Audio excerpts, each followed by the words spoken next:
জানো তো, বাড়িতে গেলেই যে জায়গাটা সবথেকে বেশি আমাকে টানে সেটা হচ্ছে কি আমাদের এই মাঠ।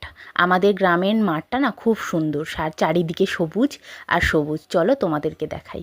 হ্যালো এভরিওয়ান, আমি সোমা আর আমার একটা মিনি ব্লগে তোমাদেরকে স্বাগত জানাই। তো সেদিনকে ভাই বোন আর আমি তিনজন মিলে চলে গেছিলাম মাঠে। আমাদের পাশেই এই মাঠটা রয়েছে, বিশাল মাঠ, আর চারিদিকে দেখো সবুজে সবুজ। তো প্রথমে দেখো করমচা গাছ থেকে কিন্তু করমচা চুরি করলাম।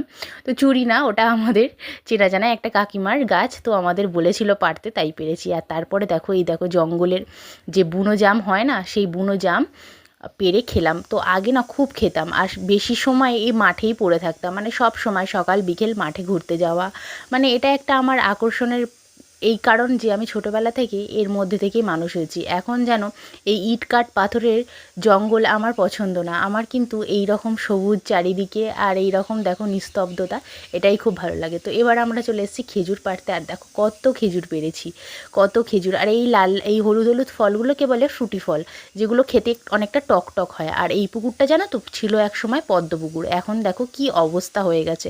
তো মানুষের এই অবস্থা এরকমই হয় জানো তো, যখন মানুষের কোনো রকম চর্চা রাখে না।